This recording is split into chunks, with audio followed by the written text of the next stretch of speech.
Welcome to the GS competition institute. आज है 26 अप्रैल 2022 और 26 अप्रैल 2022 के करंट अफेयर्स के जितने भी इंपॉर्टेंट क्वेश्चन बन सकते हैं सारे हम इस वीडियो में डिस्कस करेंगे। आए सभी ज़्यादा से ज़्यादा बच्चे आके जुड़े आके और देखे आके अपनी डेली की क्लास को कैसे हम यहाँ पे करते हैं। सभी बच्चे लाइक कमेंट करते जाएंगे जय हिंद जय भारत का, और सभी बच्चे पेन कॉपी लेके बैठेंगे ताकि जितने सारे इंपॉर्टेंट क्वेश्चन हम यहाँ पे करते हैं वो अपने नोट्स में नोट करते जाएंगे। आए सभी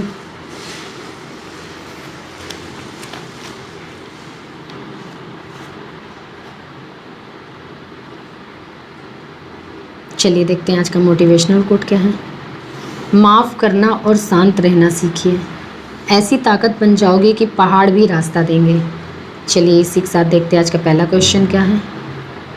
हाल ही में राष्ट्रीय पंचायती राज दिवस कब मनाया गया है? तो ये भी राष्ट्रीय पंचायती राज दिवस 24 अप्रैल को मनाया गया है।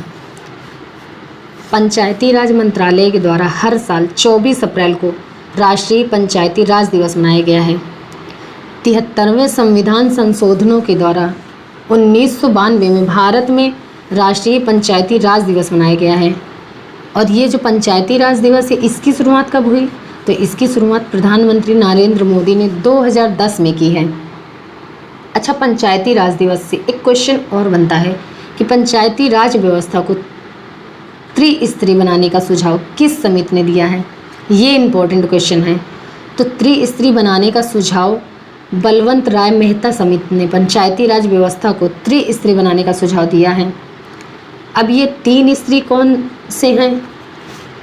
तो ग्राम पंचायत, क्षेत्र पंचायत और जिला पंचायत। ये पंचायती राज व्यवस्था के 3 स्तर हैं, ग्राम पंचायत, क्षेत्र पंचायत और जिला पंचायत। तो इस क्वेश्चन से इतनी जानकारी मिलती है। अब ये इम्पोर्टेंट डे वाले क्वेश्चन हैं। तो अप्रैल के जितने भी डे मनाए गए हैं मैं आपको बताती हूँ। अभी 23 अप्रैल को विश्व पुस्तक एवं कॉपीराइट दिवस मनाया गया है और अंग्रेजी भाषा दिवस मनाया गया है। 22 अप्रैल को विश्व पृथ्वी दिवस मनाया गया है और विश्व पृथ्वी दिवस की थीम क्या है? तो इन्वेस्ट इन आवर प्लानिट। 21 अप्रैल को राष्ट्रीय सिविल सेवा दिवस मनाया गया है और विश्व रचनात्मकता और नवाचार दिवस मनाया गया है। और ये जो विश्व रचनात्मकता और नवाचार दिवस है इसकी थीम क्या है? तो इसकी थीम है सहयोग यानी कि कोऑपरेशन। 20 अप्रैल को संयुक्त राष्ट्र चीनी भाषा दिवस मनाया गया है। 19 अप्रैल को विश्व लीवर दिवस मनाया गया है। 18 अप्रैल को विश्व विरासत दिवस मनाया गया है या हेरिटेज दिवस मनाया गया है। विश्व विरासत दिवस की थीम क्या है? Heritage and climate. और 17 अप्रैल को विश्व हीमोफीलिया दिवस मनाया गया है। 16 अप्रैल को विश्व आवाज़ दिवस मनाया गया है और विश्व आवाज़ दिवस की थीम क्या है? Lift your voice. और हाथी बचाओ दिवस मनाया गया है। 15 अप्रैल को हिमाचल प्रदेश राज्य स्थापना दिवस मनाया गया है और विश्व कला दिवस मनाया गया है। 14 अप्रैल को विश्व चगास रोग दिवस मनाया गया है और डॉक्टर भीमराव अम्बेडकर जी की 131वीं जयंती मनाई गई है। और 14 अप्रैल को तमिलनाडु के चीफ मिनिस्टर MK स्टालिन ने यह घोषणा की है कि अब हर साल अम्बेडकर जी की जयंती को तमिलनाडु में समानता के रूप में मनाया जाएगा। 13 अप्रैल को सियाचिन दिवस मनाया गया है। 12 अप्रैल को मानव अंतरिक्ष उड़ान का अंतर्राष्ट्रीय दिवस मनाया गया है। 11 अप्रैल को विश्व पार्किंसंस दिवस मनाया गया है और राष्ट्रीय सुरक्षा मातृत्व दिवस मनाया गया है। और ज्योतिबा फुले जी की जयंती भी मनाई गई है 11 अप्रैल को। 10 अप्रैल को विश्व होम्योपैथी दिवस मनाया गया है और पाम संडे मनाया गया है। पाम संडे ईस्टर से पहले का जो संडे है उसे हम पाम संडे कहते हैं। 9 अप्रैल को 57वां CRPF शौर्य दिवस मनाया गया है और 8 अप्रैल को सेना आयुध कोर का 247वां स्थापना दिवस मनाया गया है। 7 अप्रैल को विश्व स्वास्थ्य दिवस मनाया गया है। 6 अप्रैल को विकास और शांति हेतु अंतर्राष्ट्रीय खेल दिवस मनाया गया है। 5 अप्रैल को राष्ट्रीय समुद्री दिवस मनाया गया है और 4 अप्रैल को संयुक्त राष्ट्र का अंतर्राष्ट्रीय खाद्यान्न जागरूकता और खाद्यान्न कार्य में सहायता दिवस मनाया गया है। 2 अप्रैल को अंतर्राष्ट्रीय बाल पुस्तक दिवस मनाया गया है और विश्व ऑटिज्म दिवस मनाया गया है।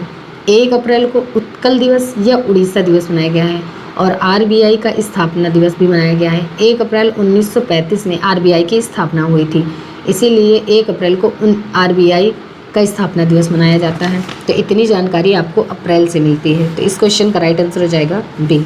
अगला क्वेश्चन, हाल ही में कहाँ डिफेंस कनेक्ट 2.0 का आयोजन किया गया है? तो ये अभी डिफेंस कनेक्ट 2.0 का आयोजन नई दिल्ली में किया गया है।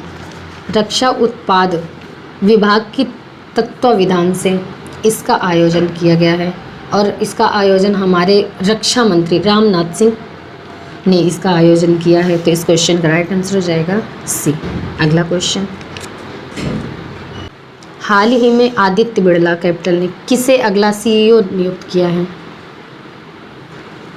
तो अभी आदित्य बिड़ला ने कैपिटल अगला सीईओ नियुक्त किया है विशाखा मूल्य को। अच्छा, एक नाम ये आपको लिखा दिख रहा है, प्रभा नरसिम्हन।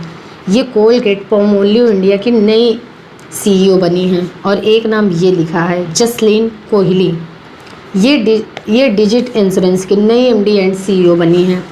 अब एमडी एंड सीईओ की बात है तो अभी अजय कुमार सूद भारत के नए प्रधान वैज्ञानिक सलाहकार बने हैं। और भारतीय विज्ञापन मापक परिषद की नई सीईओ बनी है मनीषा कपूर। और ऑस्ट्रेलिया पुरुष क्रिकेट के नए मुख्य कोच बने हैं एंड्रयू मैकडोनाल्ड्स। और इकबाल सिंह लालपुरा को राष्ट्रीय अल्पसंख्यक आयोग के रूप में फिर से अध्यक्ष अपॉइंट किए गए हैं। और नरेश कुमार ये दिल्ली के नए मुख्य सचिव बने हैं। श्री कुमार प्रभाकरन ये भारतीय वायुसेना की पश्चिमी कमान के नए कमांडिंग इन चीफ बने हैं। विप्रो ने सत्य ईश्वरम को भारत का कंट्री हेड नियुक्त किया है। और भारत पे ने स्मृति हांडा को अपना मानव संसाधन अधिकारी नियुक्त किया गया है। तो इस क्वेश्चन का राइट आंसर हो जाएगा बी। अगला क्वेश्चन, हाल ही में कौन सा देश 4 संयुक्त राष्ट्र इकोसोक निकायों के लिए चुना गया है? तो ये अभी अपना देश भारत 4 संयुक्त राष्ट्र इकोसोक निकायों के लिए चुना गया है। तो इस क्वेश्चन का राइट आंसर हो जाएगा सी। अगला क्वेश्चन, हाल ही में आरबीआई ने किस पर 17 लाख रुपए का मौद्रिक जुर्माना लगाया है? तो अभी आरबीआई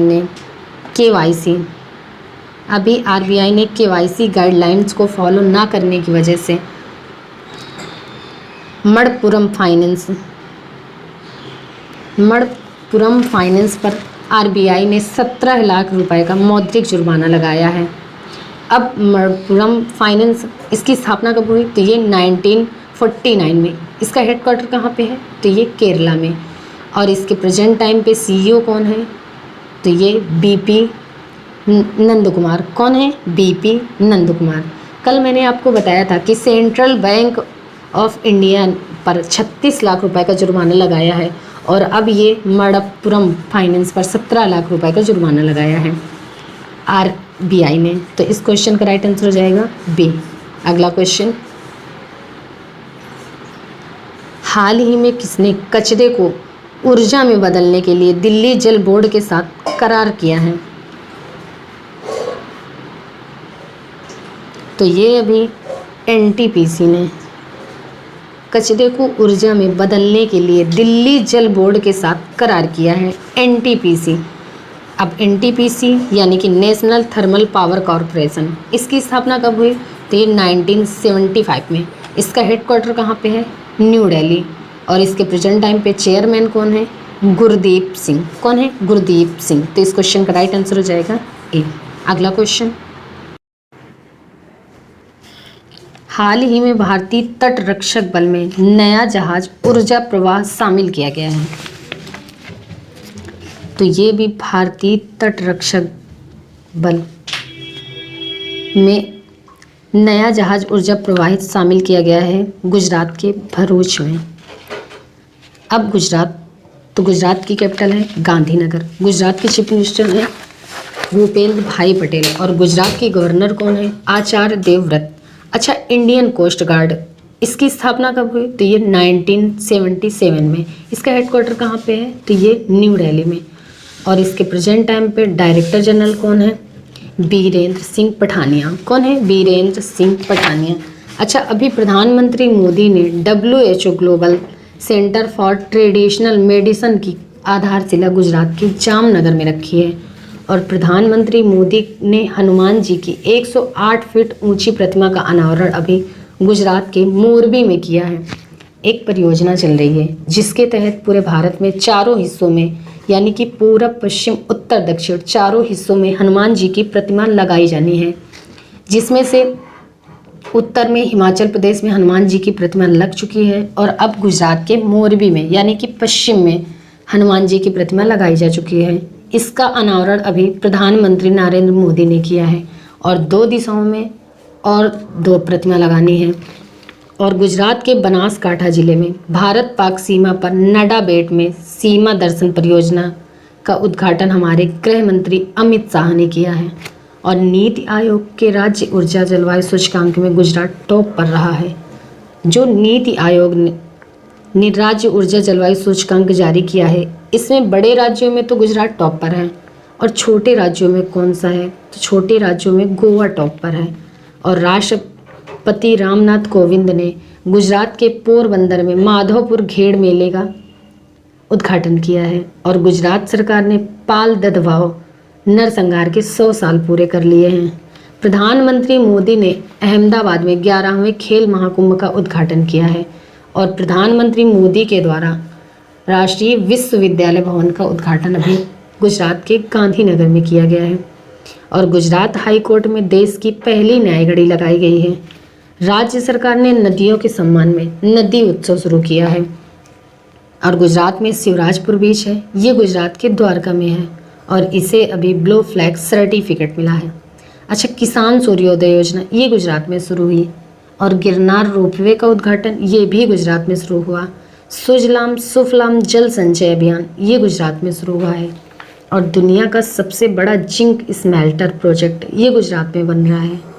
मुख्यमंत्री महिला योजना ये गुजरात में शुरू हुई है और मुख्यमंत्री ई नगर मोबाइल ऐप ये भी गुजरात में लॉन्च हुआ है। गुजरात में गिरी नेशनल पार्क है, ये एशियाटिक लॉयंस के लिए फेमस है। और गुजरात में सरदार सरोवर डैम भी है। विश्वामित्री नदी परियोजना को मंजूरी अभी गुजरात में एनजीटी ने दी है। और गुजरात में नल सरोवर लेक है, थोल लेक है, कंकड़िया लेक है और खिजाड़िया लेक है, ये गुजरात के मुख्य लेक हैं। गुजरात के मुख्य न्यायाधीश कौन है, तो ये अरविंद कुमार। कौन है, अरविंद कुमार। तो इस क्वेश्चन का राइट आंसर हो जाएगा सी। अगला क्वेश्चन, हाल ही में सरकार ने 2022-23 के लिए कितने मीट्रिक टन खाद्यान्न उत्पादन का लक्ष्य रखा है, तो ये भी सरकार ने 2022-23 के लिए 328 मीट्रिक टन खाद्यान्न उत्पादन का लक्ष्य रखा है। तो इस क्वेश्चन का राइट आंसर हो जाएगा बी। अगला क्वेश्चन, हाल ही में कौन वैश्विक महामारी कोष स्थापित करने के लिए सहमत हुआ है, तो ये भी वैश्विक महामारी कोष स्थापित करने के लिए सहमत हुआ है G20 कंट्री ने। तो इस क्वेश्चन का राइट आंसर हो जाएगा ए। अगला क्वेश्चन, हाल ही में धनलक्ष्मी बैंक ने कर संग्रह के लिए सीबीआईसी और किसके साथ समझौता किया है, सीबीआईसी यानी कि central board of indirect taxes and custom. इसकी स्थापना कब हुई, तो ये 1964 में। इसका हेडक्वार्टर कहाँ पे है, तो ये न्यू दिल्ली में। और इसके प्रेजेंट टाइम पे चेयरपर्सन कौन है, विवेक चौधरी। कौन है, विवेक चौधरी। और इसने अभी सीबीआईसी ने सीबीडीटी के साथ समझौता किया है, सीबीडीटी यानी कि central board of direct taxes. तो इस क्वेश्चन का राइट आंसर हो जाएगा बी। अगला क्वेश्चन, हाल ही में किसने अंतर्राष्ट्रीय डेटा केंद्र स्थापित करने के लिए NIXI यानी कि national internet exchange of India, CSC यानी कि कॉमन सर्विस सेंटर के साथ समझौता किया है, तो ये अभी NIXI CSC त्रिपुरा के साथ समझौता किया है। अब त्रिपुरा, तो त्रिपुरा की कैपिटल है अगरतला। त्रिपुरा के चीफ मिनिस्टर हैं विप्लव कुमार देव और त्रिपुरा की गवर्नर है सत्यदेव नारायण आर्य। कौन है? सत्यदेव नारायण आर्य। अब त्रिपुरा राज्य सरकार ने मुख्यमंत्री चा श्रम कल्याण प्रकल्प योजना शुरू की है और दूसरे बांग्लादेश फिल्म महोत्सव का उद्घाटन अभी अगरतला में हुआ है। 44वां कोकबोरोक दिवस ये 19 जनवरी को त्रिपुरा में मनाया गया है और प्रधानमंत्री मोदी ने बांग्लादेश और त्रिपुरा के बीच नए हाईवे को मंजूरी दी है। तो इस क्वेश्चन का राइट आंसर हो जाएगा ए। अगला क्वेश्चन, हाल ही में वीमेन इंटरनेशनल मास्टर मानदंड किसने जीता है? तो ये अभी वीमेन इंटरनेशनल मास्टर मानदंड ये तारिणी गोयल ने जीता है। तारिणी गोयल ने। तो इस क्वेश्चन का राइट आंसर हो जाएगा बी। अगला क्वेश्चन, हाल ही में यूबीएस ने भारत की जीडीपी वृद्धि दर का अनुमान घटाकर कितना किया है? तो ये भी यूबीएस ने पहले भारत की जीडीपी की वृद्धि दर का अनुमान 7.7% लगाया था और अब इसे घटाकर 7% कर दिया है। अब माइंड में ज़रूर क्लिक किया होगा कि यूबीएस क्या है। तो ये एक multinational investment bank and financial service company है। इसने भारत की जीडीपी वृद्धि दर का अनुमान घटाकर 7.0% कर दिया है। तो इस क्वेश्चन का राइट आंसर हो जाएगा सी। अगला क्वेश्चन, हाल ही में प्रधानमंत्री गरीब कल्याण पैकेज को कितने दिनों के लिए बढ़ा दिया है? तो ये भी प्रधानमंत्री गरीब कल्याण पैकेज को 180 दिनों के लिए बढ़ा दिया है। 19 अप्रैल के बाद इसे 180 दिनों के लिए और बढ़ा दिया गया है। ये स्वास्थ्य देखभाल कर्मियों के लिए एक बीमा योजना है जिसमें 50 लाख रुपए तक का कवर मिलता है। तो इस क्वेश्चन का राइट आंसर हो जाएगा बी। अगला क्वेश्चन, हाल ही में कोलंबो रक्षा कॉन्क्लेव वर्चुअल कॉन्फ्रेंस का आयोजन किस देश की राष्ट्रीय जांच एजेंसी द्वारा किया गया है? तो ये भी कोलंबो रक्षा कॉन्क्लेव वर्चुअल कॉन्फ्रेंस का आयोजन अपने देश भारत में राष्ट्रीय जांच एजेंसी के द्वारा हुआ है। भारत की राष्ट्रीय जांच एजेंसी के द्वारा किया गया है। इसमें भारत फर्स्ट पे है, मालदीव सेकंड पे है और श्रीलंका थर्ड पे है। मॉरिशस और बांग्लादेश ने पार्टिसिपेट भी किया है। तो इस क्वेश्चन का राइट आंसर हो जाएगा सी। चलिए बच्चा, फिर आज की क्लास हम यहीं तक रखते हैं। मिलते हैं अगली क्लास में। तब तक के लिए आप सब केयरफुल रहिए। जय हिंद।